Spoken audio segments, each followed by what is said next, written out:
Olá, quero dar as boas-vindas a todas as pessoas que estão ouvindo e assistindo o nosso podcast Propósitos, uma parceria da Pontual Comunicação comigo, Gabriela Araújo. Sou especialista em comunicação inclusiva, diversidade, equidade e inclusão. E hoje a gente vai falar de um tema que muitas pessoas podem achar, nossa, que diferente falar disso quando a gente pensa em diversidade. A gente vai falar sobre viagens e experiências. E para isso, eu tenho a honra de estar aqui comigo para esse bate-papo com a Bruna Oliveira, da Menaia Viagens. Bru, muito obrigada por estar aqui com a gente. Prazer é meu, estou muito feliz de estar aqui com vocês nesse podcast para falar de um assunto que eu adoro, que é viagens, e também trazendo para esse universo de inclusão, de diversidade, né? Eu sou a Bruna, eu sou loira, cabelo curto, estou aqui com uma roupa preta floridinha e sou morena, assim, de pele, tenho os olhos castanhos. Eu espero que vocês curtam bastante esse nosso bate-papo. Eu sou a Gabriela, sou uma mulher branca de cabelo abaixo do ombro, tem algumas luzes loiras, um cabelo castanho, tô vestindo uma camiseta preta e aqui no nosso cenário a gente tem algumas estantes com itens de decoração, quadro e no fundo o logo da Pontual e da minha consultoria Gabriela Araújo. Bru, me conta um pouquinho de você. Deixa eu apresentar a Bruna primeiro para vocês, né? A gente já se conhece há bastante tempo. Sim. A Bruna é jornalista, a gente se formou juntas há bastante tempo atrás. A gente fez a mesma faculdade, mas além de jornalista, a Bru fez pós-graduação também em comunicação empresarial e marketing. Atuou aí por mais de 20 anos no mercado corporativo, Sim. né? Em cargos ali de alta gestão, até que ela saiu do mercado corporativo para se dedicar ali para sua paixão, que é o turismo, porque se tem alguém que é uma viajante apaixonada, gente, esse alguém é a Bruna, né? Apaixonada por novas culturas, novas histórias, novas pessoas. Já conheceu mais de 30 países, é isso? Isso. E tô aí só na contagem, né? A gente quer sempre conhecer muito mais. E daí nasceu a Menaia. E daí nasceu a Menaia. Na verdade, eu fiz essa transição de carreira há mais ou menos uns 2 anos e meio. Essa minha paixão por viagem sempre estava inerente, né, comigo, assim, mesmo eu trabalhando, né, no mundo corporativo desde sempre, eu sempre viajei. E aí eu sempre montava os meus roteiros, as minhas viagens de forma leiga, e esse universo sempre esteve presente na minha vida. Então é um assunto que eu sempre gostei de consumir, né, de ler, de ver, de mergulhar, né, nisso. E aí eu acabava sempre montando os meus roteiros, as minhas viagens de forma leiga, por conta própria. E aí muitos amigos e pessoas conhecidas, familiares falavam, nossa, você faz umas viagens muito legais, diferentes. Aí, com o advento das redes sociais, eu comecei a compartilhar as minhas viagens também, a escrever sobre elas, e aí todo mundo falava, nossa, você podia trabalhar com um pouco sobre isso. E até por causa dessa nossa veia jornalística, a gente acaba falando um pouco mais sobre esse assunto de uma forma mais apaixonada. E aí, depois eu resolvi realmente empreender, e fazia muito sentido eu empreender na área de turismo e de viagens. E aí também calhou com o meu momento de vida pessoal, com a maternidade, que eu queria ter um pouco mais de tempo para minha filha, enfim. E aí eu falei, bom, é isso que eu vou fazer, vou trabalhar com viagens, com turismo. Claro que eu também tive que me desenvolver muito, aprender muito, me associar e relacionar com pessoas também que já tinham conhecimento prévio nessa área, porque a gente tem que se atualizar constantemente, né, Gabi? Desenvolvimento, treinamento, até porque nessa área de turismo tem coisa nova o tempo todo. Todo dia surge uma novidade na área, em termos de destinos, em termos de parceiros, de DMCs, de redes hoteleiras. Então, a gente tem que estar o tempo todo aprendendo para justamente passar o melhor para o nosso cliente. Então, eu estou super feliz, né, com a Menaia. É um desafio diário empreender. É uma mudança radical que eu tive na minha vida, né, migrar do mundo corporativo para o empreendedorismo. Mas eu estou super feliz porque é um assunto que eu adoro, né? Queria, antes da gente entrar no mundo ali das viagens, falar um pouco até dessa questão do empreendedorismo, né? Porque eu conheço a sua história. Mas no Brasil, hoje, 46%, por exemplo, dos empreendedores iniciais são mulheres, né? É uma tendência que vem se ampliando, né? Esse empreendedorismo feminino. Muitas, claro, para subsistência, para conseguir manter a casa, porque são ali as chefes, né, do lar ali, nesse sentido de ter que trazer uma renda para se manter, para manter a sua família. E tem pesquisas também que mostram que um fator que tem ampliado muito a presença feminina no empreendedorismo é essa questão da flexibilidade. Né? E aí eu acho que tem muito a ver com a maternidade, e tô falando por você e por mim também, né? Que vivo o empreendedorismo depois da maternidade, porque muitas fichas caem e muitas prioridades mudam, né? Como é que aconteceu essa caída de ficha para você, assim? No meu caso, realmente o empreendedorismo veio muito com essa questão da maternidade, de eu poder ter um pouco mais de flexibilidade e gestão no meu tempo, né? Não foi uma questão mais financeira, digamos assim. Claro que eu tive também que adaptar muito essa questão financeira do outro lado, porque é muito diferente você ser CLT e saber que, independentemente do que vai acontecer, claro, a gente não tem uma segurança 100% de que você vai estar empregada, mas é muito diferente você ter que empreender e ter que correr atrás do seu dinheiro todos os dias, ainda mais quando você trabalha com vendas.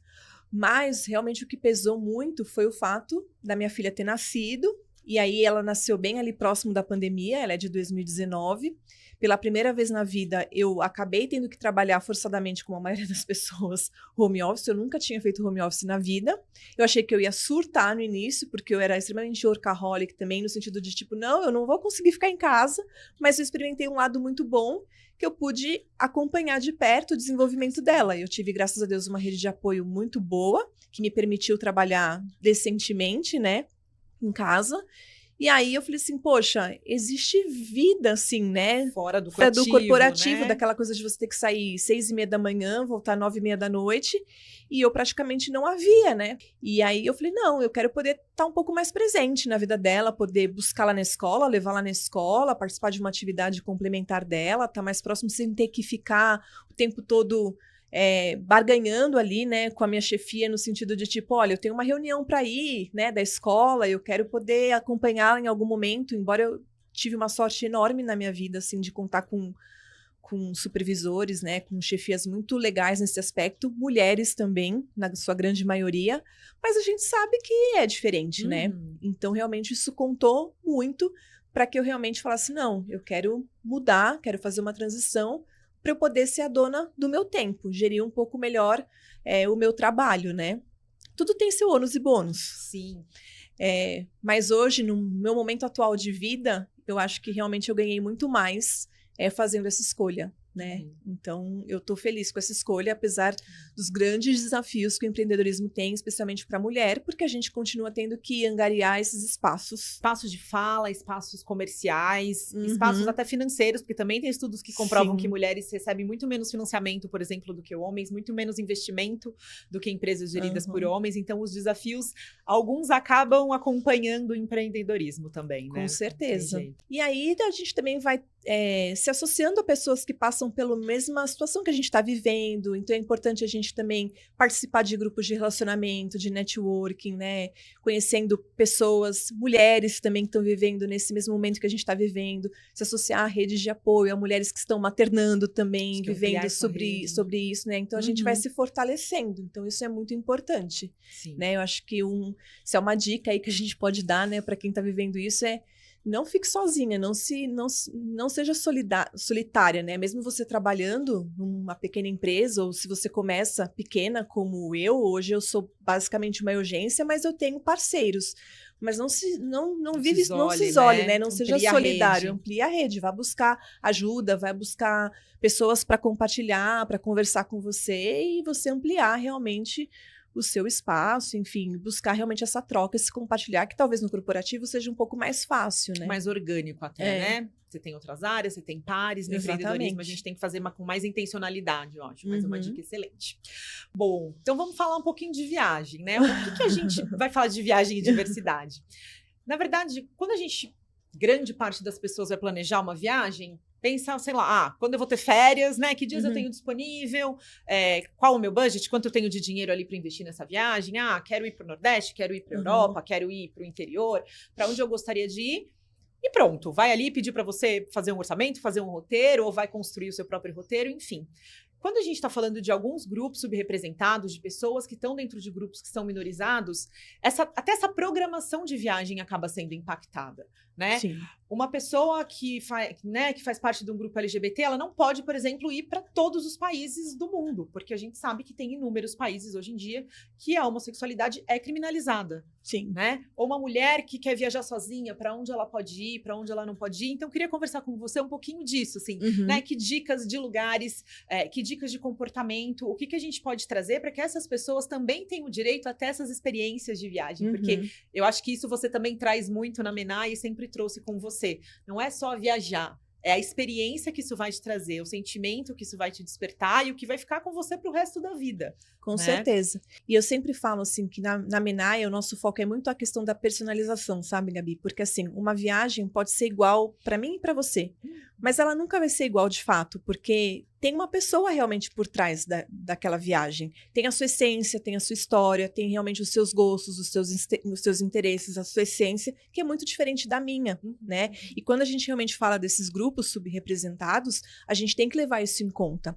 E às vezes o destino, o tipo de experiência que a pessoa quer ter, sim, a gente vai ter que avaliar se realmente faz sentido, que cuidados que a gente tem que ter, não que a pessoa realmente não possa viver aquilo, mas tem dicas importantes que a gente tem, às vezes, que levar em conta e deixar claro isso para o cliente, para o passageiro, para que também ele não se sinta mal, né? Para que, de repente, ele não tenha uma experiência não tão agradável. Eu falei, nossa, ninguém me falou sobre isso, né? Sim, pode realmente ter perigos reais, né? Exatamente. Enfim. E até mesmo questão de direitos, quando a gente está falando, por exemplo, de PCDs, né? Sim, de existem com deficiências, muito específicos, né, para voar. Muito legal. Quando a gente pensa no grupo LGBT, por exemplo, né? Eu até fiz uma pesquisa aqui para entender como é que estava essa questão da criminalização. E eu vi que hoje em dia tem 31 países na África, ainda 22 na Ásia, que criminalizam a homossexualidade. E aí, quando a gente fala de criminalizar, a gente está falando desde sofrer perseguição, pena de morte, prisão perpétua, castigo físico, estupro corretivo para suposta conversão dessas pessoas. Então, a gente tem realmente perigos muito graves acontecendo, além de outras situações que a gente está cansado de ver no noticiário, né, de casais gays que são atacados nas ruas e tudo mais. Então, é um cuidado que precisa realmente ter. Tem alguns países, ao contrário, que são muito receptivos e abertos para essas pessoas, né? Que dicas você daria para uma pessoa, né? Uma mulher lésbica, um homem gay, enfim, uma pessoa representante do grupo LGBT, para que ela possa fazer uma viagem com uma experiência bacana e volte com uma sensação positiva, assim? Para onde ela pode ir? Isso serve também para qualquer pessoa, não só para esses grupos subrepresentados, no caso, né, a gente está falando de LGBTQIA+, mas é importante a gente sempre pesquisar a cultura daquele país, né? Isso serve para qualquer pessoa, porque a gente também tem que respeitar que a gente está indo para um lugar onde existe uma cultura pré-estabelecida. Então, a gente tem que entender como que aquilo funciona. É igual se a gente também fosse visitar a família de alguém, você também tem que entender que tem suas regras e seus costumes. E muitos países, especialmente na Ásia ali, né, no Oriente Médio, tem muita influência realmente religiosa. Então, a gente tem que entender que tem os seus costumes, tem ali os seus hábitos que a gente tem que respeitar. Algumas manifestações, né, inclusive amorosas, a gente tem que infelizmente não vai dar para fazer. A gente ainda não vai conseguir. Isso até para grupos héteros também, né? Não dá para você chegar lá e falar assim, eu vou aqui dar um beijão, namorar aqui explicitamente, porque não vai rolar, até mesmo em termos de roupa, né? Tem lugares que você tem que ir totalmente coberto, não é permitido você ficar com os ombros à mostra, né? Com até mesmo às vezes o véu, você tem que cobrir a sua cabeça. Então, assim, é importante a gente entender a cultura do local. Né? Andar de mão dadas, isso não pode, né? Lugares que só podem entrar homens, lugares que só podem entrar mulheres. Então, às vezes, não é porque você é um gay, uma lésbica, que está ali escrito na sua testa que você não vai poder ir. Você pode visitar o local. Mas você vai ter que ter ali uma certa postura, né? De uma representação, de repente, carinhosa com o seu cônjuge, né? Porque você também, se você fosse uma pessoa hétero, você também não poderia fazer esse tipo de manifestação, né?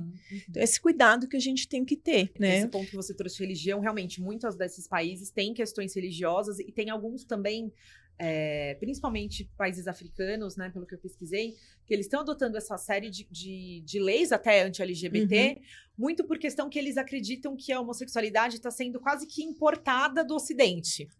Então, eles querem mostrar ali que a gente se posiciona contra o Ocidente, então a gente vai ter leis cada vez mais rígidas, né? Então, é uma série de questões culturais, históricas, religiosas, que vão construindo esse cenário que pode ser mais ou menos atrativo e acolhedor para pessoas de determinados grupos, né? Em contrapartida, você tem destinos em que, de repente, você pode ser muito mais livre ao expressar aquilo que realmente você é. Então, você pode, de repente, ir com uma roupa muito mais, sei lá, decotada, espalhafatosa, onde você realmente pode expressar o seu amor de uma forma muito mais livre, né? Então, assim, eu acho que realmente o mundo ocidental, ele está mais avançado nesse sentido, né? E até participar de eventos em que realmente você pode demonstrar, né, aquilo que realmente você acredita, você simpatiza. A gente sabe que, por exemplo, hoje as paradas gays ao redor do mundo são muitos mais do que uns movimentos, né, para falar e se expressar. Hoje muita gente vai porque realmente acredita nesse movimento, gosta, participa, são aliados. E hoje a gente tem muitas pessoas que buscam, inclusive, esse tipo de viagem, de turismo, porque quer ir para participar, né, de uma parada gay em Madrid, de uma parada gay em São Francisco, em Berlim. E lota, né? Fica até difícil de você conseguir lugares, assim, porque são extremamente concorridos. Então, assim, tudo vai variar muito daquilo que você realmente está buscando. Claro, existem destinos onde você vai poder ser muito mais tranquilo, mais livre para você ficar do jeito que você quer, sem uma castração, digamos assim, né? De como você pode realmente ser, falar, enfim. Vai depender muito daquilo que realmente você está buscando. Mas eu acho que acho que assim, né? Tudo é lícito, mas nem tudo te convém e vai depender do que você realmente está disposto a fazer, entendeu? Você quer visitar um país mais, assim, fechado? Não tem problema, mas aí você vai ter que ser um pouco mais contido, né? Nas suas emoções e, infelizmente, não vai poder, de repente, expressar exatamente aquilo que você é por essas questões ainda que não estão tão abertas, né? E talvez nunca estejam, porque é uma questão... Talvez leve muitos anos ou não cheguem a serem alteradas por conta de religião, história, cultura. E isso que você falou das pessoas participarem, de ser aliados, é importante realmente conhecer a cultura. A gente teve até um caso, não tão recente, mas na Copa do Catar, que um jornalista estava com a bandeira, acho que era de Pernambuco, se eu não me engano, e foi confundida com uma bandeira do movimento LGBT, e a polícia pegou e tal. Então, assim, não era uma pessoa representante nem era uma manifestação LGBT, que ele fazendo, nem era uma manifestação, mas por conta da cultura local ali, ele sofreu uma represália por estar com essa bandeira, né? Então, realmente é uma dica, antes de viajar, tem que pesquisar direitinho. Na cultura do local, é bem importante, né? E nós, como agência, também temos esse papel, né? De orientar realmente o cliente para que ele não tenha surpresas ali desagradáveis, né? Sim, sim. E quando a gente fala de mulher, assim... Aqui no Brasil, a gente já saiu em desvantagem porque, sei lá, até 1962, a mulher casada precisava de autorização do marido para poder ir viajar. Então, a gente está falando de, sei lá, nossas mães, né, nossas avós não poderiam ir viajar sem autorização do marido. Então, a gente sabe que uma mulher viajar, por exemplo, sozinha, a gente já está em desvantagem aí nessa linha do tempo, né? E tem pesquisas que, recentemente, a gente passou pelo Dia da Mulher e eu vi uma pesquisa que trazia que esse é um dos sonhos mais comuns entre as mulheres, né? A questão de viajar. Até foi uma pesquisa, né, no Dia Internacional da Mulher, acho que foi na Folha de São Paulo, dizendo que realmente um dos itens mais desejados, né, pelas mulheres era realmente viajar. Não era ter uma casa própria, não era, de repente, ter um cargo muito bom numa empresa, era simplesmente ter a oportunidade de poder viajar, ter a liberdade, a independência de poder fazer a viagem que ela bem entendesse, sozinha ou não, enfim. Porque eu acho que viajar, ela realmente potencializa esse nosso desejo, sabe? Como ser humano e até mesmo como mulher. É uma sensação realmente de liberdade, de independência, de você falar assim, nossa, eu tô indo viajar, eu tô indo descobrir o mundo, eu tô indo descobrir algo novo. E eu tenho uma coisa assim dentro de mim que eu acho muito interessante. Eu gosto de falar isso para qualquer cliente, para as pessoas também que eu gosto, os amigos, enfim. A viagem é uma coisa que ninguém te rouba, né? Você pode, sei lá, perder sua casa, perder algum bem material, mas as memórias que realmente você constrói viajando, ninguém rouba de você. São experiências que vão ficar para sua vida inteira. Você vai levar aquilo para o caixão com você. E são experiências muito únicas, muito próprias de cada um. A gente aprende muito viajando. A gente adquire muito conhecimento. É muita coisa que realmente a gente consegue aprender numa viagem. Tudo é um aprendizado em termos de viagem. Então, realmente dá uma sensação de, sei lá, de que, nossa, acho que é isso, o né? mundo tá se abrindo para mim, assim, né? Dá um empoderamento mesmo de, nossa, tô conquistando o mundo. Então, acho que para a mulher isso é muito legal. Ela viu que realmente ela fala, poxa, eu posso ir para onde eu quiser. Posso viajar sozinha, eu posso viajar com um grupo de amigas, né? Eu posso explorar o mundo da forma que eu quiser. Eu posso viajar para descansar, para relaxar. Tá muito em alta também esse tipo de viagem focado no wellness, né? No cuidado com com a saúde mental, com a saúde física, né? Eu posso viajar para não fazer nada, né? Porque a gente, mulher, é tão cobrada o tempo todo, né? A gente tá nessa série de produtividade exacerbada. Posso viajar e não fazer nada. Simplesmente ficar ali olhando, sei lá, uma praia, enfim, lendo um livro, ficar dentro de um quarto. Hoje tem até o turismo muito em alta, que é o turismo do dormir. As pessoas estão indo para hotéis ou para lugares em que as pessoas estão querendo dormir. Porque a gente tá tão Acho que são mães acelerado. Pessoas, de crianças pequenas. E tem uma tendência, as pessoas estão querendo viajar para descansar, sabe? Não para aproveitar, né? Aquele Exatamente. negócio do, tô gastando em dólar, não posso parar. Tenho que preencher o meu roteiro dia a dia, assim, não, o que eu vou fazer hoje? Não, as pessoas querem simplesmente descansar, não fazer nada, né? Então, eu acho que isso para a mulher realmente é muito importante, né? Eu acho que tem muito a ver que se a gente olha para esse histórico feminino, né, de conquistas e de lutas, né? Eu falei de 62 não poder viajar quando quisesse, faz muito sentido essa sensação de liberdade ser um dos maiores sonhos, né? De viagem, enfim. Mas, eu portadora de umas notícias, né? A gente pode também ir para qualquer lugar, uma mulher quiser viajar sozinha, mas eu vi um número que eu fiquei, acho que surpresa, talvez eu não quisesse acreditar nele, assim, eu não queria ver. Mas tem uma pesquisa, né? Women's Danger Index, que se baseia em alguns fatores específicos, como a sensação de segurança nas ruas, os índices de violência física, de violência sexual, discriminação, enfim, e que o Brasil apareceu como o segundo país mais perigoso para mulheres viajarem sozinhas, né? A gente ficou atrás da África do Sul, se eu não estou enganada, né? Como é que é isso? Vocês acompanham esse tipo de informação, esse tipo de notícia, esse tipo de pesquisa também para montar esses roteiros para mulheres, por exemplo? Sim, de fato também a gente dá dicas e saem rankings, né, de destinos, de cidades, especialmente cidades grandes, como destinos mais indicados para mulheres viajarem sozinhas, por exemplo. E tudo isso é baseado, tá, Gabi, em critérios realmente de segurança, igualdade realmente de gênero, onde, por exemplo, as mulheres poderiam sofrer menos assédio, né? Onde a criminalidade é mais baixa, né? E realmente tem muito a ver com a segurança. E a gente está falando de segurança pública mesmo, segurança básica, no sentido assim, tem iluminação na rua, sabe? Que faz não é um lugar escuro para ela poder andar e chegar mais tarde. O transporte público é eficiente, então ela pode usar um transporte ok para poder se locomover, não vai ter problema, sabe? Então, tudo isso realmente são coisas que fazem muito sentido quando uma mulher viaja sozinha. E hoje a gente tem até aplicativos de segurança que a gente pode baixar, que a gente até indica para mulheres que viajam sozinhas. E uma outra coisa também interessante é que, como aumentou muito a questão da procura de mulheres viajando sozinhas, como as mulheres estão muito mais independentes, aumentou muito a procura por grupos de mulheres. Né? Então, assim, tem muito grupos só de mulheres.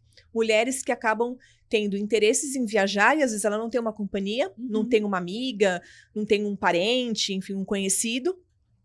Ela quer viajar, mas ela quer também viajar com outras pessoas. Então, hoje é muito comum ter grupos só para mulheres, grupos mais exclusivos, pequenos, com outras mulheres. E o legal é que você também acaba fazendo amizade, né? Porque você tá lá viajando sozinho, você fala, eu quero viajar, mas eu não queria viajar completamente sozinha. E aí você acaba tendo um tour leader, que, né, normalmente é uma mulher também, que vai guiando esse grupo por destinos aí muito variados. E às vezes até alguns destinos que algumas mulheres poderiam ficar com certo medo de ir sozinhas. Por exemplo, uma Índia, que é um destino um pouco mais perigoso para ir realmente sozinha, porque tem um índice ali de criminalidade, né, de perigo mesmo para a mulher, não é um destino para você andar sozinha ali numa cidade da Índia ali, né, nas cidades desse país.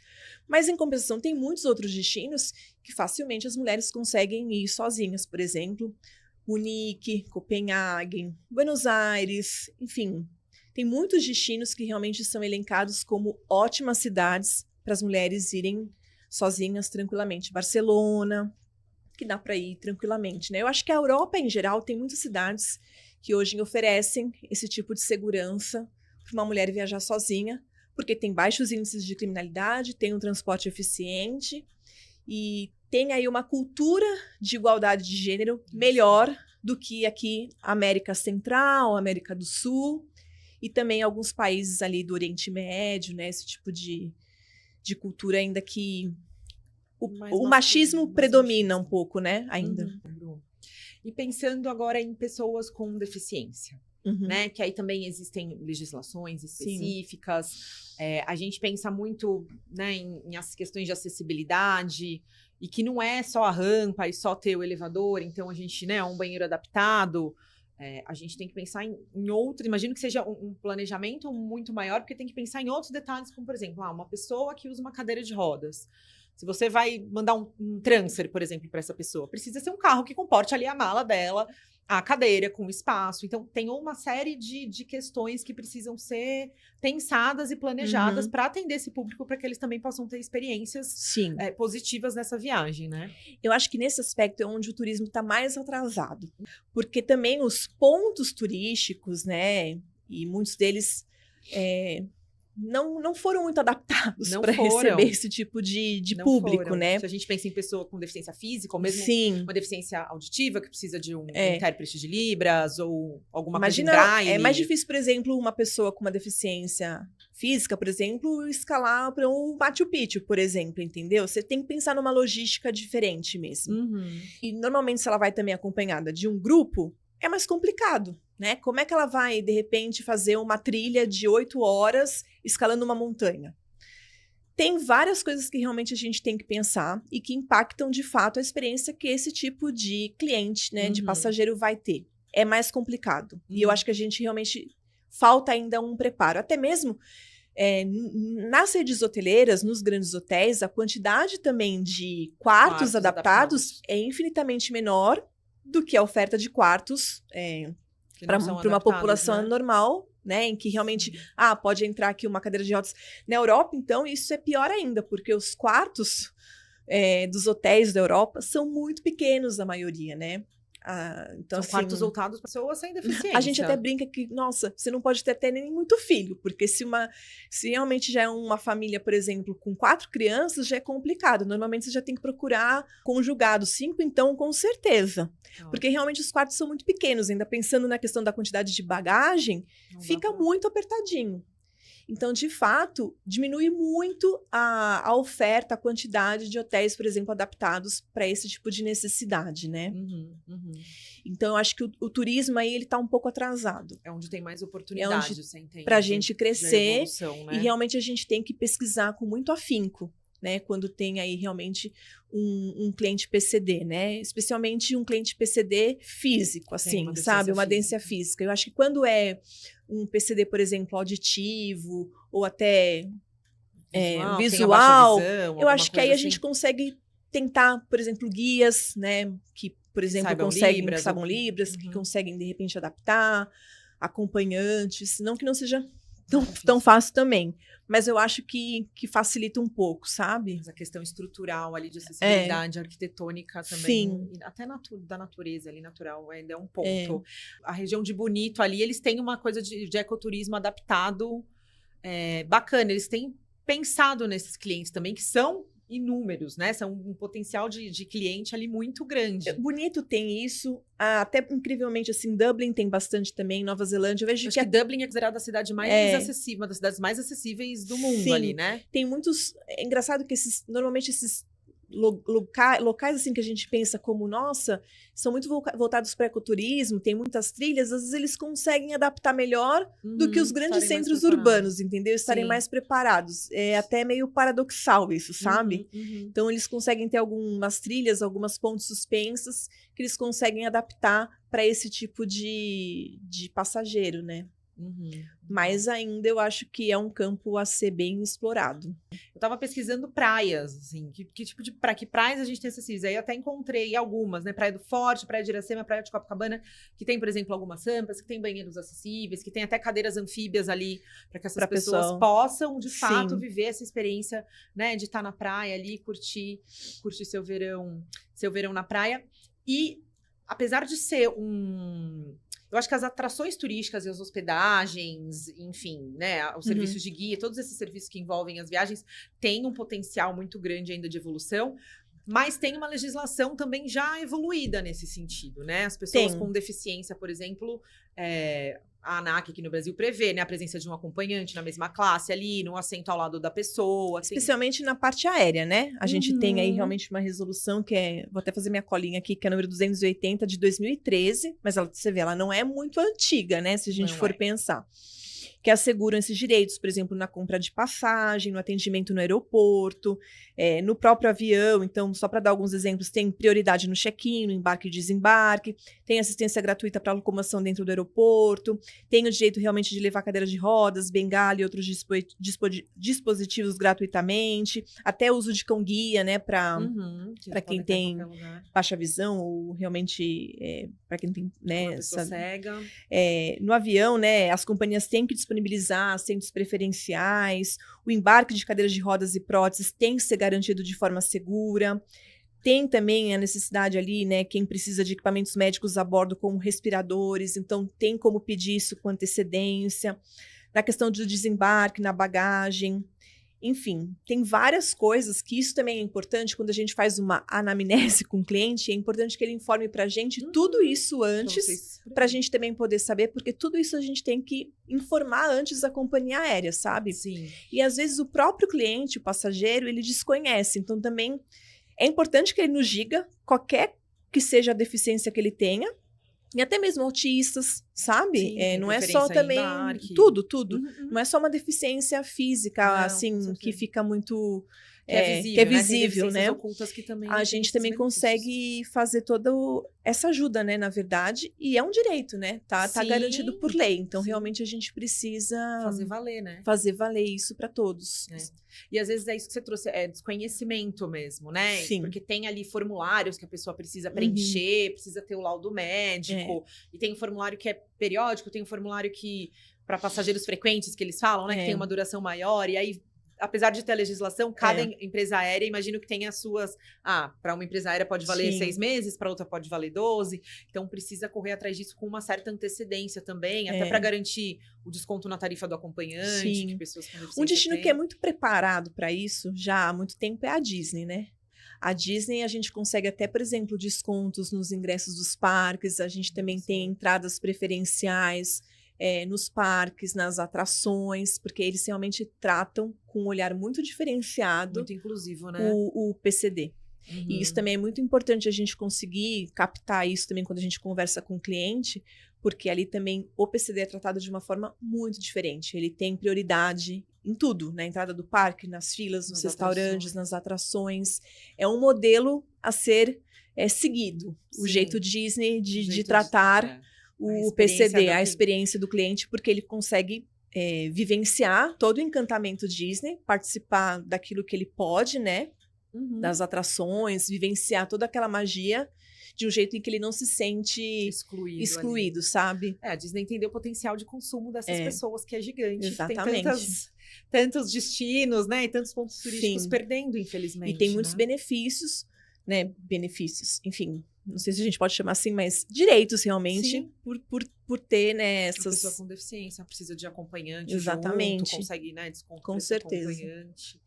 Quando a gente fala de gerações, né, tanto de pessoas mais velhas, especialmente de pessoas mais velhas, eu imagino que venha mudando o perfil dessas pessoas, porque antigamente, até por um viés, eu acho, ou por ser realmente as viagens que eles mais faziam, eram mais viagens aqui perto, talvez, né? Você pensar, sei lá, onde minha avó poderia viajar, uma viagem mais aqui perto, tal. Eu imagino que isso vem mudando, queria ouvir isso um pouco de você.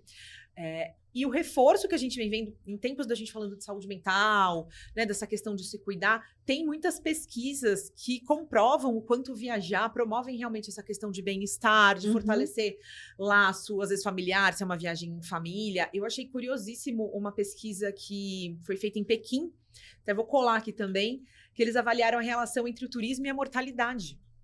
Né? E aí observaram que as viagens reduziam o risco de morte em 36,6%. E, além disso, tem outras pesquisas que falam, por exemplo, em questão de saúde, de demência, por conta do estímulo mental, que conhecer um novo lugar te traz, que organizar a viagem, ou que ir a um lugar que você já foi há muitos anos atrás, as lembranças que você vai retomar, tudo isso impacta, né, na saúde dessas pessoas, né, dessas pessoas idosas, por exemplo. Vem mudando realmente esse modelo de viagem? Sim.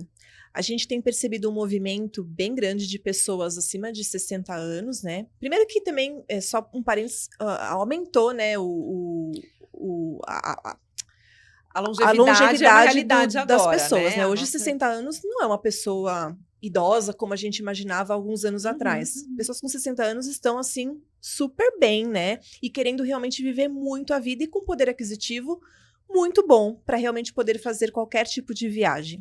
Então, realmente, essas pessoas estão viajando muito. Existe até associações de blogueiros ou de pessoas viajantes acima de 60 anos. Que legal. Que promovem realmente o turismo para esse grupo, né, etário, para essa faixa etária. E eles realmente têm viajado muito para qualquer tipo de destino, não só entre eles, né, então os casais ou de forma independente, mas realmente têm buscado muito viajar com os seus familiares. E aí promovido muito viagens com os seus filhos, com os seus netos, às vezes com os seus bisnetos. E é legal porque a gente percebe assim, como de repente eu vou unir, né, num roteiro, o interesse, de repente, de uma pessoa de 80 anos com uma criança de 6. Como Como faz, né, essa junção? Como reúne? E aí as pessoas têm sempre aquela ideia, vamos mandar elas para o resort, porque lá Vai ter eu tenho atividade para pra todo mundo. Mas é um erro isso, porque é possível, sim, a gente fazer roteiros muito bem elaborados para qualquer destino e a gente realmente conseguir um equilíbrio. Tudo é equilíbrio, gente. Então, assim, você vai conseguir juntar atividades que as crianças vão gostar e que também as pessoas mais velhas, mais idosas também vão curtir. Claro que você não vai colocar uma maratona de museus, porque você tem crianças ali também, né? Mas a gente vai tentar ali equilibrar, intercalando atividades que façam sentido para a criança e que façam sentido para essas pessoas mais velhas e também num ritmo que também não seja muito exaustivo, né, para essas pessoas, né? Hotéis mais confortáveis, né? Também para eles, que tem ali uma atividade, né? Um espaço ali de brincar, um espaço de spa, de piscina, né? Com alguma atividade, não pode de repente ser um hotel que só tem ali o quarto. Vamos também incluir aí algumas experiências gastronômicas e aí também ver o que a criança, de repente, pode também entender que aquilo seja interessante. Então, dá para mesclar. Sair daqui Vamos direto viajar. e comprar uma passagem ali para algum lugar.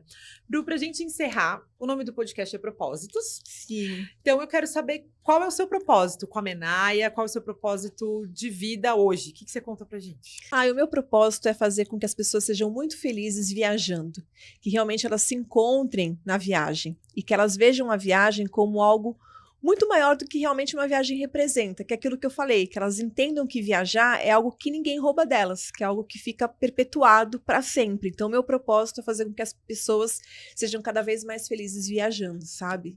Elas encontram na viagem a sua felicidade, né? Então, esse realmente é o meu propósito. É fazer as pessoas... para todas as pessoas. Sim, e é para todos mesmo, para todos os grupos. É uma coisa que não tem nenhuma barreira, né, de grupo. Enfim, todo mundo pode viajar, independentemente de que grupo você se encaixe, né? Você pode viajar para onde você quiser. Quero dar um presente para você, uma lembrancinha, agradecendo sua presença.